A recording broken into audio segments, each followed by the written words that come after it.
কোন সাহসে এমন খোলামেলা পোশাক পরে সবার সামনে এসেছো তুমি? লজ্জা নেই এক ফোঁটাও? দাঁতে দাঁত চেপে অগ্নিকণ্ঠে বলল সাফকাত। সতর্ক ভঙ্গিতে একবার নিজের উপর চোখ বুলিয়ে সাবা থতমত গলায় বলল, খোলামেলা পোশাক, এটার নাম শাড়ি, আর শাড়ি এভাবেই পরতে হয়। ভেতরে ভেতরে ফুটতে থাকা অগ্নেয়গিরির লাভা বহু কষ্টে নিয়ন্ত্রণ করে সাফাকাত বলল, কোনটা কিভাবে পড়তে হয় আমাকে শেখাতে হবে না। এই মুহূর্তে পার্টি থেকে বেরিয়ে সোজা বাসায় যাবে তুমি। সাবা সোজা সাপটা জানিয়ে দিল। আপনার কথা মতো চলতে বাধ্য নই আমি। বাঁকা হাসি ফুটে উঠল সাফকাতের ঠোঁটে। হাসিটা রাগের, আক্ষেপের নাকি বিদ্রুপের ঠিক বোঝা গেল না। এটা বহুদিন ধরে জ্বালাচ্ছে তাকে, যদিও জ্বলতে সে বলেনি। তবুও নিজ দায়িত্বে প্রতিনিয়ত জ্বলে পড়ে ছারকার হয়ে যাচ্ছে সাফকাত। এই যেমন ঠিক এই মুহূর্তে ধবধবে সাদা জর্জের শাড়িতে সাবা রীতিমতো আগুন ধরিয়ে দিচ্ছে তার সমস্ত শরীরে। কোমর সমান চুলগুলা খোলা, যেন তাকেই ডাকছে। লাল লিপস্টিকে রাঙানো ঠোঁট একটু একটু করে দুর্বল করে দিচ্ছে তাকে। ঘর থেকে বেরিয়ে সংবিত ফিরে পেল সাফকাত। না, এই মেয়েকে আজ একটা শিক্ষা না দিলেই নয়। সাবার ডান হাতটা শক্ত করে চেপে ধরল সাফকাত। তার পুরুষালী শক্ত হাতের স্পর্শে ব্যথায় কুকিয়ে উঠল সাবা, তবুও প্রতিবাদ করল না। দাঁতে দাঁত চেপে সহ্য করে গেল। আশেপাশে হাজারো মানুষ, চাইলেই বোকামো করা যাবে না এই মুহূর্তে। সাফকাত সাবার একদম কাছাকাছি চলে এলো। চোখ দুটো বুজে মাথা নিচু করে রইল সাবা। কড়া পারফিউমের ঘ্রাণ ভেসে আসছে ছেলেটার শরীর থেকে, মাদকতায় ভাসিয়ে দেওয়ার মতো ঘ্রাণ। তবুও সহ্য হলো না সাবার। ইচ্ছে তো হচ্ছে যেন ছুটে পালিয়ে যায় ছেলেটার কাছ থেকে। সাফাকাত তার কানের কাছে এসে ফিসফিস করে বলে, তাহলে চলো, আমার কথা মতো চলতে আজ বাধ্য করি তোমাকে। সাবার কিছু বুঝে ওঠার আগে সাফাকাত তার হাত ধরে টেনে নিয়ে গেল পার্টি হলের বাইরে। সাফকাত নিজেই আয়োজন করেছে এই পার্টির। দেশের অন্যতম সফল বিজনেসম্যান সাফকাত আলম প্রায় এমন পার্টির আয়োজন করে সে। সেখানে আগমনও ঘটে নামি দামি তারকা থেকে শুরু করে রাজনৈতিক ব্যক্তিদের। এত নামি দামি মানুষদের চোখের সামনে দিয়ে নিজের পার্টি থেকে নিজেই গটগট করে হেঁটে বেরিয়ে গেল সাফকাত, তাও আবার সুন্দরী একটা মেয়ের হাত ধরে। তবুও কেউ কিছু মনে করলো না, কারণ সুন্দরী মেয়েটা তার বিয়ে করা বউ। 6 মাস আগে হয় তাদের বিয়ে। পারিবারিক চাপে মুখে বিয়েটা করতে বাধ্য হয় সাবা। বয়স তার সবে 24। দুনিয়াটা দেখা বাকি ছিল। ইচ্ছে ছিল নিজেই পছন্দ করবে নিজের জীবন সঙ্গী। কয়েক বছর ছুটিয়ে প্রেম করে তবেই বিয়ে। সেই ইচ্ছে নির্দ্বিধায় জল ঢেলে দিয়ে তার মা বাবা এক প্রকার তাড়াহুড়ো করেই বিয়েটা দিয়ে দেয়। তবে এই 6 মাসে ভুলেও সাফাকাত নামের এই মানুষটাকে নিজের স্বামী ভাবেনি সে, কাছেও আসতে দেয়নি। বিয়ের দিনই পরিষ্কার জানিয়ে দিয়েছে, আমি আপনার ঘরে থাকবো না, আমাকে আলাদা একটা ঘর দিতে হবে, না হলে এই মুহূর্তে আমি এই বাড়ি থেকে বেরিয়ে যাব। সাফকাত জোর খাটিয়ে এই মেয়েটাকে তার কথা শুনতে বাধ্য করলেও তার সঙ্গে এক ঘরে থাকতে বাধ্য করতে পারেনি, কিংবা হয়তো চায়ওনি। মেয়েটার প্রতি নিজের অনুভূতিগুলো নিজেই বুঝে উঠতে পারে না সে। মাঝে মাঝে সহ্য হয় না তাকে। সাবার দিকে চোখ তুলে তাকালেও যেন ঘৃণা ধরে যায়। আবার ঠিক পর মুহূর্তেই মনে হয় এই মেয়েটার জন্য নির্দ্বিধায় জীবন দিয়ে দেওয়া যায়। সাবার প্রতি নিজের অনুভূতি সম্পর্কে সাফকাত নিশ্চিত না হলেও এতটুকু নিশ্চিত যে এই মেয়েটা তার, একান্তই তার। বিয়ে শব্দটার শক্তি অনেক। এই শব্দটাই তার জীবনের সঙ্গে জুড়ে দিয়েছে সাবার জীবনটা। আর যা নিজের তাকে আগলে রাখতে ভালোই জানে সাফকাত আলম। পার্টিতে হাঁটতে হাঁটতে বারবার পেটের কাছ থেকে আঁচলটা সরে যাচ্ছিল সাবার। যদিও তৎক্ষণাৎ আঁচল সামনে নিচ্ছিল সে, তবুও আঁচল সরে যাওয়া ঠিক করে নেওয়ার মাঝে যে 1 সেকেন্ডের ব্যবধান, সেটাই যথেষ্ট তার ফর্সা মসৃণ কোমর মানুষের মা সামনে উন্মুক্ত করে তোলার জন্য। যা দেখার অধিকার শুধুমাত্র সাফাকাতের। তা অন্য কেউ দেখতে যাবে কেন? তাই তো টেনে হিঁচড়ে সাবাকে নিয়ে এলো গ্যারেজে।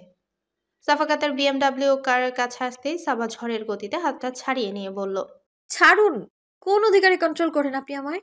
সাফাকাত তার ধূসর রঙের স্যুটটা ঠিক করতে করতে বলল। আইনত যে অধিকার পেয়েছি। চুপ করে দাঁড়িয়ে রইল সাবা। খেয়াল করে দেখলো তার হাতে আঙ্গুলের দাগ বসে গেছে সাফাকাতের।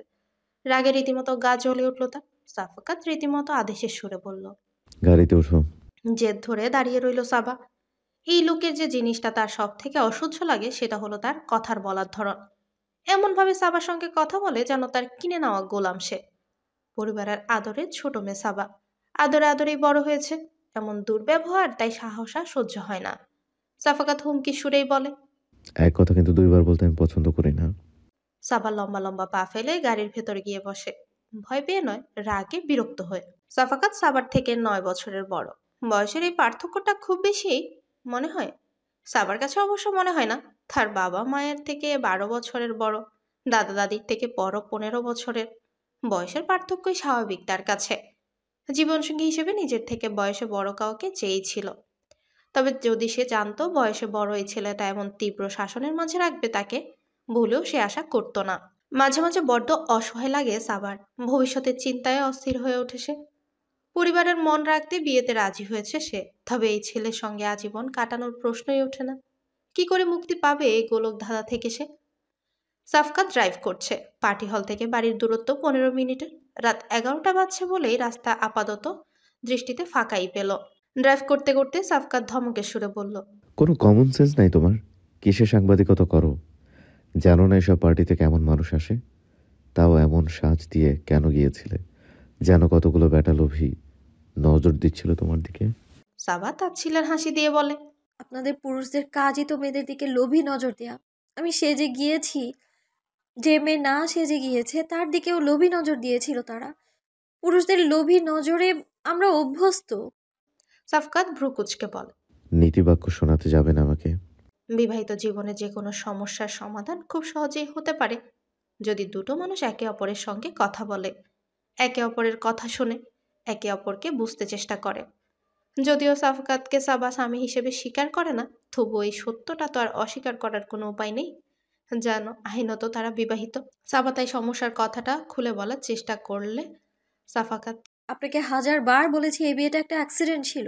বিয়ের আগে আমার মত পর্যন্ত নেয়নি আমার বাবা মা। সাফাকাত গম্ভীর গলায় বলে, সেটা তাদের ব্যর্থতা, কিন্তু বিয়ে যখন করেই ফেলেছ তখন আমার কথা মতোই চলতে হবে তোমাকে। তার কণ্ঠে এই গাম্ভীর্য আরেক দফার রাগে ডুবিয়ে দিল সাবাকে। এই ছেলেটা মন দিয়ে তার কথা শুনবে ভাবাটাই ছিল তার সব থেকে বড় বোকামো। রেগে গিয়ে সাবা অতিষ্ঠ গলায় বলে, আপনি কি বোঝেন না? আমার আপনাকে সহ্য হয় না, গা ঘিন ঘিন করে আপনি আশেপাশে থাকলে, দম বন্ধ লাগে আমার। সাফাকাত সূক্ষ্ম হাসি দিয়ে বলে, গা ঘিন ঘিন করলেও সহ্য করতে হবে, দম বন্ধ লাগলেও সহ্য করতে হবে। ছোট্ট দীর্ঘশ্বাস গোপন করলো সাবা। এমন কেন এই ছেলেটা? তাকে কি ভালোবাসে নাকি? নিজের ভাবনায় নিজেরই হাসি পেয়ে গেল সাবার। তাকে ভালোবাসতে যাবে কেন? মানুষ যাকে ভালোবাসে তার সঙ্গে এমন আচরণ করতে পারে না। এই ছেলেটা নির্ঘাত কন্ট্রোল ফ্রিক। নিজের মতো করে সাবাকেও নিয়ন্ত্রণ করে বিচিত্র আনন্দ পায় সে। সাবা বাংলার বাতাস চ্যানেলের অপরাধ বিভাগে সাংবাদিক। খুব কম বয়সেই পৌঁছে গেছে সাফল্যের চূড়ায়। এমনি এমনি তো সফলতাটা আসেনি, এর পেছনে রয়েছে তার অক্লান্ত পরিশ্রম। গত বছরই বাংলার বাতাসে তার অপরাধ অনুসন্ধানমূলক অনুষ্ঠান বাতাসে কিসের গন্ধ ব্যাপক সাড়া ফেলেছে চারিদিকে। সাম্প্রতিক সময়ে আলোড়ন ফেলে দেওয়া কেসগুলো নিয়ে গভীর তদন্তে রয়েছে সে। রিপোর্ট করার জন্য দিনে রাতে যখন তখন ছুটে যেতে হতে পারে সাবাকে। তার বাবা মায়ের নিয়ে কোনো প্রকার আপত্তি ছিল না। আপত্তি আছে এই লোকের। রাতে ঘর থেকে একা বের হওয়া যাবে না, বের হতে হবে বডিগার্ড নিয়ে। বের হলেও মিনিটে মিনিটে তার ফোন রিসিভ করতে হবে। ফোন রিসিভ না করলে বাড়ি ফিরেই মুখোমুখি হতে হবে তীব্র ধমকের। সাফাকা তো রাত বিরেত পর্যন্ত কাজে ব্যস্ত থাকে, কখনো কখনো তো ফেরেই না। এসব নিয়ে কি কখনো আপত্তি করেছে সাবা? মোটেও না, কারণ সে যথেষ্ট বুঝতার একটা মেয়ে। একটা মানুষ কাজের জন্য ব্যস্ত থাকতেই পারে, তার কাজে ব্যাঘাত ঘটানোর অর্থ তার ব্যক্তি ও সত্তার আঘাত হানা। সাফাকাত হঠাৎই ঝাঁঝালো কণ্ঠে বলে, তুমি যে অনবরত কথা বলে যাচ্ছ আমারও তো মাথা ধরে যাচ্ছে, সহ্য করছি না তোমাকে। সাফাকাতের এই কথা থেকে যেন আশার আলো খুঁজে পায় সাবা। উজ্জ্বল কণ্ঠে বলে, তার মানে আপনারও আমাকে অসহ্য লাগে? সাবা খেয়ালই করেনি এতক্ষণে বাড়ি পৌঁছে গেছে তারা। সাফাকাতের বিশাল দোতলা বাড়ি চাকচিক্যে পরিপূর্ণ। বিশাল একটা বাগান পার করে প্রবেশ করতে হয় বাড়িতে। বাড়ির দরজা বরাবর লম্বা রাস্তা। রাস্তার দুপাশে বাগান। বাগানে নেই এমন কোনো গাছ বোধ হয় নেই। কৃষ্ণচূড়া বা রাধাচূড়া, শিউলি, পলাশ, আম, কাঁঠাল, আরও নাম না জানা কত গাছ যে আছে। বসন্তকালে ফুলে ফুলে যখন গাছগুলো ভরে ওঠে, চমৎকার দেখতে লাগে। বসন্তের বিয়ে করে এই বাড়িতে এসেছিল সাবা। বাগানের সঙ্গে তার প্রথম সাক্ষাতের দৃশ্যটা যেন এখনো চোখে ভাসে।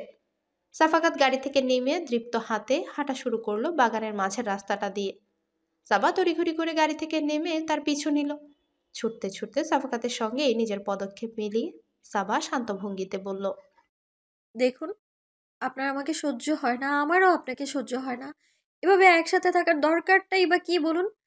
আপনি আমার ডিভোর্স দিয়ে দিন, এতে আমরা দুজনেই। সাফাকাতের গা বেয়ে রাগের ভয়াল হাওয়া বয়ে গেল। নিজের মধ্যে রইল না সে আর, শক্ত করে চেপে ধরল সাবার গাল। এতটাই শক্ত করে চেপে ধরেছে যে ব্যথা সহ্য করা মুশকিল হয়ে পড়েছে সাবার পক্ষে। নিজেকে ছাড়ানোর চেষ্টা করছে, যদিও খুব ভালো করেই সে জানে ওই শক্ত পুরুষালী স্পর্শ থেকে নিজেকে ছাড়িয়ে নেওয়া সম্ভব নয় তার পক্ষে। সাফাকাত অগ্নিদৃষ্টিতে চাঁদ চোখ দুটোর দিকে তাকিয়ে বলল, আজ না বুঝে বলে ফেলছো দেখে কিছু করলাম না। এরপর ডিভোর্সের কথা মুখে আনলেও জানে মেরে ফেলবো। তৎক্ষণাৎ সাবাকে ছেড়ে দীপ্ত পায়ে হেঁটে বাড়ির ভেতর প্রবেশ করলো সাফাকাত। মাথায় হাত মাটিতে বসে পড়ল সাবা। তার মাঝে কষ্টের থেকেও এই মুহূর্তে যে জিনিসটা সব থেকে বেশি কাজ করছে সেটা হচ্ছে অসহায়ত্ব। কি করলে মুক্তি মিলবে এই অসহায়ত্ব থেকে? কতটা সময় এভাবে বসে রইল সাবা নিজেও জানে না। এই বাড়ি জুড়ে হাজারো স্টাফ ঘোরাফেরা করে, মূল দরজার সামনে কয়েকজন সিকিউরিটি গার্ড। তারা আগ্রহ নিয়ে দেখছে সাবাকে। এমনিতে মিষ্টি একটা মেয়ে সাবা, সকলের সঙ্গে হাসি মুখে কথা বলে, স্টাফদের কাউকে ছোট মনে করে না। তবে মাঝে মাঝে অস্বাভাবিকতা ভার করে তার মধ্যে, এ যেমন এখন করছে। অনেকটা সময় পর উঠে দাঁড়িয়ে ছোট ছোট পা ফেলে বাড়ির ভেতর প্রবেশ করলো সাবা। তার পদক্ষেপগুলো বড্ড এলোমেলো, এই বুঝি লুটিয়ে পড়লো মেঝেতে। এলোমেলো পায়ে দোতলায় উঠে গেল সাবা। এবাড়ির শোবার ঘরগুলো সব দোতলাতে। নিচতলায় সাফাকাতের স্টাডি রুম, কনফারেন্স রুম আর লাইব্রেরি। নিজের ঘরে ঢুকে দরজা বন্ধ করে দিয়ে সাজসজ্জা নিয়ে বিছানায় গা এলিয়ে দিল সাবা। জীবনটা তেমন ছিল না তার। আজ থেকে মাত্র একটা বছর আগে কি সুখেই না ছিল সে, পরিবারের মানুষগুলোকে নিয়ে। আর আজ এই সুখ শব্দটাকেও মনে হয় তার দুঃসহ্যকর কোনো বস্তু। চোখ দুটো বন্ধ করে দু হাতে মাথার দুপাশ চেপে ধরল সাবা। না, সে মনে করতে চায় না ওই স্মৃতি। তবুও যেন ওই স্মৃতিটা জীবন্ত হয়ে ফুটে উঠছে তার চোখের সামনে। থরথর করে কাঁপছে সাবা, হাত পা শক্ত হয়ে উঠছে তার। এই মুহূর্তে কেউ যদি পরম মমতায় বুকে আগলে ধরে রাখতো তাকে। 1 বছর আগেও সাবার কাছের মানুষগুলো তার কাছেই ছিল। কষ্টে যারা এগিয়ে আসবে, আগলে রাখবে, আজ ওই কাছের মানুষগুলোই দূরে ঠেলে দিয়েছে তাকে। নিজের অজান্তেই সাবা তলিয়ে গেল ঘুমের রাজ্যে। ঘুম তার ভাঙল সকাল 7:30 নাগাদ। সকাল সকাল ওঠার অভ্যাস তার বহুদিনের। রাত করে ঘুমালেও প্রকৃতি নিজ নিয়মে এই সকালেই জাগিয়ে তোলে তাকে। ধীরে সুস্থে উঠে বসে, আশপাশটায় চোখ বুলিয়ে নিল সাবা। শরীরটা বেশ হালকা লাগছে, মনটাও তাই। আচমকা কাল রাতে যে তীব্র শীতল অনুভূতি তাকে আষ্টে পৃষ্ঠে ধরল, তা আর নেই এখন। তবে মনের কোনো এক অদৃশ্য স্তরে লুকিয়ে আছে স্যাঁতস্যাঁতে নাম না জানা এক অনুভূতি। এই অনুভূতি যদিও চিরস্থায়ী। লম্বা শাওয়ার নিয়ে বেরিয়ে এলো সাবা। আবারও স্বাভাবিক লাগছে নিজেকে। কে বলবে এই মেয়েটাই কাল রাতের রেগে মেগে এক প্রকার কাণ্ড বাঁধিয়েছিল। হালকা মেহেরুন রঙের একটা স্যুট আর একই রঙের প্যান্ট বের করে আনলো সাবা ক্লোজেট থেকে, সঙ্গে সাদা শার্ট। শাড়িতে তাকে দুর্দান্ত লাগলেও শাড়ি খুব একটা পরে না সে। তাছাড়া তার পেশার সঙ্গে শাড়ি খুব একটা মানায়ও না। চুলগুলো পরিপাটি করে বেঁধে বেরিয়ে এলো সাবা। এই তার প্রতিদিনকার অভ্যাস, ঘুম থেকে উঠে গোসল হয়ে তৈরি হতে, তবে বের হয় ঘর থেকে। নিজের ঘর থেকে সিঁড়ির দিকে হেঁটে যাওয়ার সময় আর চোখে একবার তাকালো সাবা পাশের ঘরের বন্ধ দরজার দিকে। মনে মনে প্রার্থনা করলো যেন সকাল সকাল ওই লোকটার মুখোমুখি না হতে হয় তাকে। সাবা নিচতলায় নেমে আসতেই তার দিকে হাসি হাসি মুখে এগিয়ে এলেন আতিয়া আলম। এই মায়ের সন্তান কি করে সাফকাতের মতো বদরাগী বদমেজাজি জেদি অবুঝ একটা ছেলে হয়, সাবা বুঝে উঠতে পারে না। কে জানে, হয়তো বাবার মতো হয়েছে। বিয়েটা যখন হয় সাফাকাতের বাবা শাহজাহান সাহেব তখন মৃত্যুর দিন গুনছেন। তাকে সেভাবে দেখার বা জানার সুযোগ তাই হয়ে ওঠেনি। আতিয়া আলমকে দেখেছে যথেষ্ট। পৃথিবীর সরলতম নারী তিনি। তার প্রত্যেকটা কথার সঙ্গে হাসি ঝরে পড়ে। সাবাকে নিজের মেয়ের মতোই আগলে রাখেন তিনি। সাবা মিষ্টি গলায় বলল, গুড মর্নিং মা। আতিয়া আলম হাসি মুখেই বলে, গুড মর্নিং সাবা, আজ তো তোমায় খুব সুন্দর লাগছে। সাবা হেসে বলল, থ্যাংক ইউ।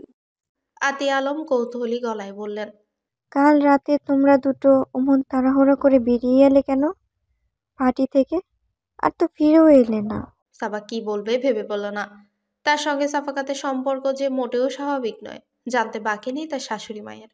তবুও সত্যটা জানিয়ে আতিয়া আলমের মনটা খারাপ করে দেওয়ার কোনো মানেই হয় না। এমনিতেই তিনি বহুভাবে চেষ্টা চালিয়ে যাচ্ছেন ছেলে এবং পুত্রবধূর সম্পর্ক স্বাভাবিক করার জন্য। সাবা ইতস্তত করে বলল, আসলে মা, আমার শরীর ভালো লাগছিল না, তাই শাফকাতকে বললাম বাসায় পৌঁছে দিতে। আতিয়া আলম তৃপ্তির হাসি দিয়ে বলে, ও আচ্ছা, এখন ভালো লাগছে তো?